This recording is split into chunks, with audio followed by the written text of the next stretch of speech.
नमस्कार। आज हम बिहार की उस एक कहानी की तह तक जाएंगे जिसने पूरे देश में सुर्खियां बटोर दी हैं। चलिए इस पूरे मामले को परत दर परत समझते हैं।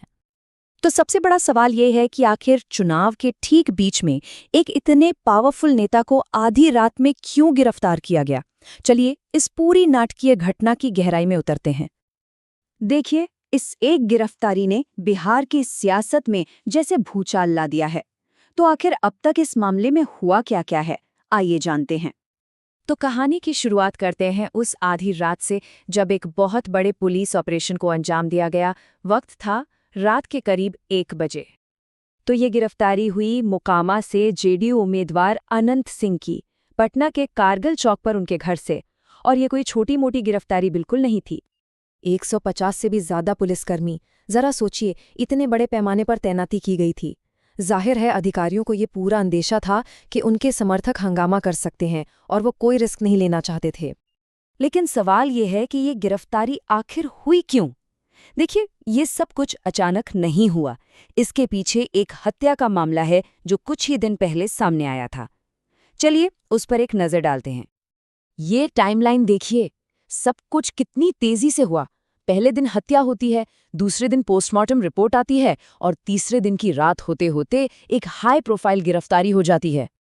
और इस पूरे मामले में जो सबसे बड़ा टर्निंग पॉइंट था ना, वो थी पोस्टमार्टम रिपोर्ट। इसी रिपोर्ट ने मौत के हिंसक होने की पुष्टि की और यहीं से जांच ने रफ्तार पकड़ ली। रिपोर्ट में साफ साफ लिखा था कि पैर पर गोली का जख्म था, छाती पर इतनी गंभीर चोट थी कि फेफड़ा फट सकता था और सिर पर भी चोट का निशान था। इन सब ने किसी भी तरह की नॉर्मल डेथ की थ्योरी को खारिज कर दिया और एक क्रूर हमले की तरफ इशारा किया।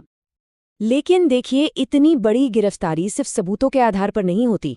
इसके पीछे एक और बहुत बड़ा कारण था, और वो था सरकार पर बढ़ता हुआ जबरदस्त दबाव।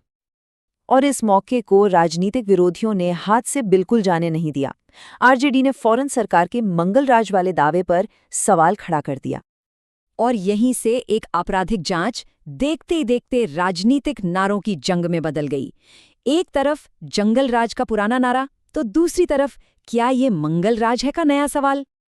और ये दबाव देखिए एक तरफ से नहीं था। पीड़ित का परिवार लगातार गिरफ्तारी की मांग कर रहा था, विपक्ष सरकार पर हमलावर था, सोशल मीडिया पर देश भर में गुस्सा था। और फिर चुनाव आयोग भी एक्शन में आ गया। चुनाव आयोग का एक्शन बहुत बड़ा और निर्णायक था। मामले में लापरवाही के लिए 4 अधिकारियों को सस्पेंड कर दिया गया। ये एक साफ सिग्नल था कि किसी भी तरह की प्रशासनिक चूक बर्दाश्त नहीं की जाएगी। अब इस पूरे मामले को ठीक से समझने के लिए हमें बिहार की सियासत, जाति और चुनाव के समीकरणों को भी थोड़ा गहराई से समझना होगा। बहुत जल्द ही सोशल मीडिया पर इस केस को पिछड़ा बनाम अगड़ा का रंग दे दिया गया, क्योंकि पीड़ित यादव समुदाय से थे और वो एक पिछड़े वर्ग के उम्मीदवार के लिए ही प्रचार कर रहे थे। और अनंत सिंह वो कोई मामूली उम्मीदवार नहीं है। माना जाता है कि उन पर मुख्यमंत्री नीतीश कुमार का आशीर्वाद है। उनका रसूख ऐसा था कि उन्होंने पार्टी के टिकट ऐलान करने से पहले ही खुद के चुनाव लड़ने की घोषणा कर दी थी। तो अब गिरफ्तारी हो चुकी है। सवाल ये है कि आगे क्या होगा। ये कहानी यहाँ खत्म नहीं हुई है, बल्कि अब एक नए और शायद ज्यादा दिलचस्प मोड़ पर आ गई है। अभी भी बहुत से सवाल हैं जिनके जवाब मिलने बाकी हैं। पुलिस अपनी प्रेस कॉन्फ्रेंस में क्या नए खुलासे करेगी? अनंत सिंह को अब कहाँ ले जाया जाएगा? बाकी आरोपियों का क्या होगा? और सबसे बड़ा सवाल, अब पीड़ित परिवार और अनंत सिंह के समर्थक क्या करेंगे?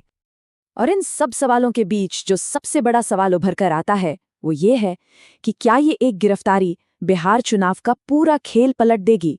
इस आधी रात की गिरफ्तारी का असर बिहार की राजनीति के भविष्य पर पड़ना तो तय है।